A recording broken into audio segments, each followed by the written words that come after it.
નમસ્કાર અમારા માનનીય વડીલ પેન્શનર મિત્રો, નિવૃત્ત કર્મચારી મિત્રો, ભાઈઓ તથા બહેનો, સ્વાગત છે આપ સૌનું આપણી આ યુટ્યુબ ચેનલ ભાવેશ મકવાણા ન્યૂઝમાં।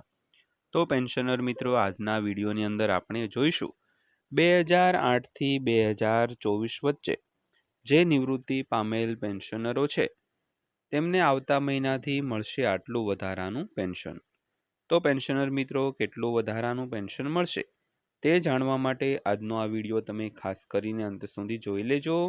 અને હજી સુધી જો આપણી આ ચેનલ તમે સબસ્ક્રાઈબ ન કરી હોય અને જો તમે એક પેન્શનર હો, કર્મચારી હો, તો ખાસ કરીને આપણી આ ચેનલ સબસ્ક્રાઈબ કરી લેજો, કારણ કે આપણી આ ચેનલમાં જે તમારા માટે રોજબરોજની અગત્યની માહિતીઓ હોય તેના એકદમ સરળ ભાષામાં વિડીયો તમને બનાવીને માહિતગાર કરતા હોઈએ છીએ।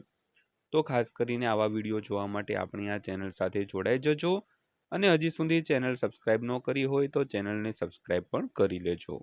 તો જોઈએ આજનો આ વિડીયો।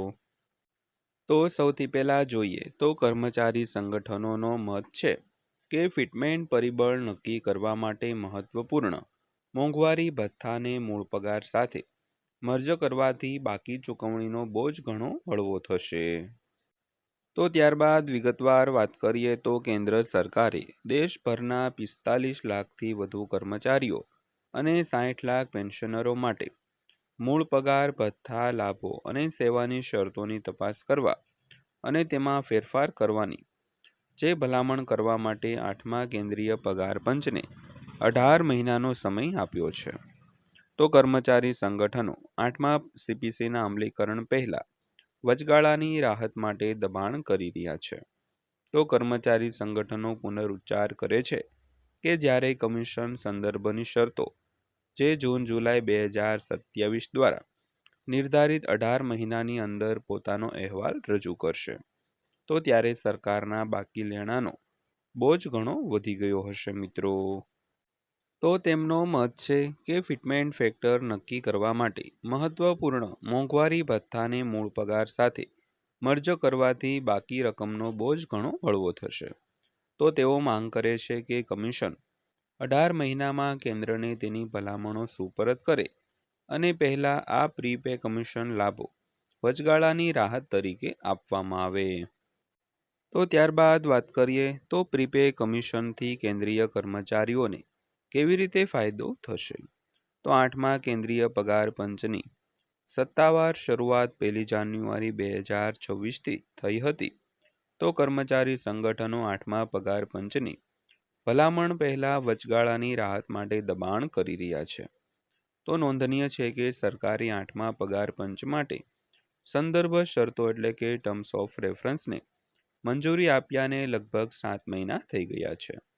તો ઓલ ઇન્ડિયા એનપીએસ એમ્પ્લોઈઝ ફેડરેશનના રાષ્ટ્રીય પ્રમુખ ડોક્ટર મનજીતસિંહ પટેલના મતે જો અંતિમ ફિટમેન્ટ ફેક્ટર 2 પર નક્કી કરવામાં આવે તો સરકાર પહેલા ડીએને મૂળ પગારમાં મર્જ કરીને 1.5 ગણો સુધારો પ્રદાન કરી શકે છે અને બાદમાં કમિશનની ભલામણો પછી બાકીના 0.5 ભાગને બાકી રકમ તરીકે ચૂકવી શકે છે। તો તેમની દલીલ છે કે આનાથી સરકારના બાકી ચૂકવણાના બોજમાં ઘટાડો થશે અને ફુગાવા, ઈંધણના ભાવ, પરિવહન ખર્ચ અને આવશ્યક ચીજવસ્તુઓના કારણે વધતા જતા જીવન ખર્ચનો સામનો કરી રહેલા કર્મચારીઓને તાત્કાલિક નાણાકીય રાહત મળશે। તો જો સરકાર હવે વચગાળાની રાહત આપે તો તેમના બાકી બોજને ઘણી હદ સુધી હળવો કરી શકે છે। તો આ ડીએને મૂળ પગાર સાથે મર્જ કરીને પ્રીપે કમિશન લાભો તરીકે કામ કરી શકે છે। તો પટેલે આવું જણાવ્યું હતું। તો પટેલે સમજાવ્યું હતું કે મર્જર પછી એચઆરએ અને ટ્રાન્સપોર્ટ ભથ્થા જેવા અન્ય ભથ્થાઓને સમાયોજિત કરી શકાય છે। તો ઉલ્લેખનીય છે કે નાણાં મંત્રાલયના રાજ્યમંત્રીએ પંકજ ચૌધરીએ 1 ડિસેમ્બર 2025ના રોજ લોકસભામાં એક લેખિત જવાબમાં જણાવ્યું હતું કે ડીએને મૂળ પગાર સાથે મર્જ કરવાની કોઈ યોજના નથી। તો કિંગસ્ટબ અને કાસ્યુના પાર્ટનર લેબર અને એમ્પ્લોયમેન્ટ રોહિત શ્વા સિંહા પણ માને છે કે કેન્દ્ર સરકાર કોઈપણ વચગાળાની રાહતની જાહેરાત કરતા પહેલા સાવધાનીભર્યું વલણ અપનાવશે। તો 8મી સીપીસી હાલમાં કેન્દ્ર સરકારના કર્મચારીઓનું પ્રતિનિધિત્વ કરતા કર્મચારી સંગઠનોને મળવા માટે રાજ્યો અને કેન્દ્રશાસિત પ્રદેશોની મુલાકાત લઈ રહી છે.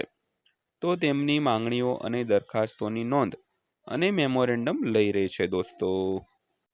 તો ત્યારબાદ વાત કરીએ તો પગાર ધોરણ અને પેન્શન બાકી રકમ એરિયર બિલ કેવી રીતે વધારે છે. તો 8મા સીપીસી 1 જાન્યુઆરી 2026થી લાગુ થવાથી બાકી ચૂકવણીનો બોજ વધારશે. તો કમિશન પગાર ફરીથી સેટ કરશે અને ભૂતકાળના ડીએને મર્જ કરશે. તો તેથી સરકારનો બોજ નોંધપાત્ર રહેશે. સિન્હાએ આવું જણાવ્યું હતું.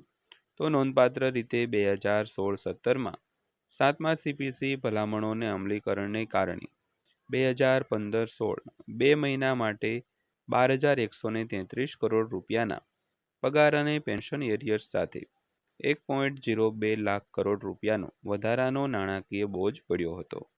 તો કેન્દ્ર સરકારના કર્મચારીઓને ચૂકવવા પાત્ર બાકી બિલમાં વ્યાપકપણે આનો સમાવેશ થશે દોસ્તો. તો ત્યારબાદ જોઈએ તો નવા ફિટમેન્ટ ફેક્ટર લાગુ કર્યા પછી સુધારેલા પગાર તરીકે મૂળ બાકી પગાર રહેશે. તો પાછલા મહિનાઓ માટે મોંઘવારી ભથ્થું એટલે કે ડીએ બાકી રકમ તરીકે ગણવામાં આવશે અને મૂળ પગાર સાથે મર્જ કરવામાં આવશે. જો ફિટમેન્ટ ફેક્ટર અથવા મૂળભૂત પગાર ગુણક નક્કી કરવા માટે મહત્વપૂર્ણ છે. તો હાઉસ રેન્ટ એલાઉન્સ બાકી રકમ મૂળભૂત પગાર અને શહેર વર્ગીકરણ સાથે જોડાયેલી છે અને સુધારેલા પગાર એચાર્ય જવાબદારીઓમાં વધારો કરે છે. તો પગાર સુધારા પછી પરિવહન ભથ્થાના બાકી રહેલા પૈસા પણ વધી શકે છે. તો નિવૃત્ત કેન્દ્ર સરકારના કર્મચારીઓ માટે પેન્શન બાકી રકમમાં સુધારો કરવામાં આવશે, જેમાં બાકી રકમ પગાર પંચના અમલીકરણની તારીખથી જૂની હશે મિત્રો. તો મિત્રો આ હતી આજની માહિતી પસંદ આવી હોય, વિડીયો સારો લાગ્યો હોય તો વિડીયોને એક લાઇક કરજો અને આવા જ વિડીયો રોજે રોજ જોવા માટે આપણી આ ચેનલ સબસ્ક્રાઈબ કરી લેજો. તો ફરીવાર પાછા મળીશું એક નવા વિડીયો સાથે, નવી માહિતી સાથે. ત્યાં સુધી સૌને જય હિન્દ, વંદે માતરમ.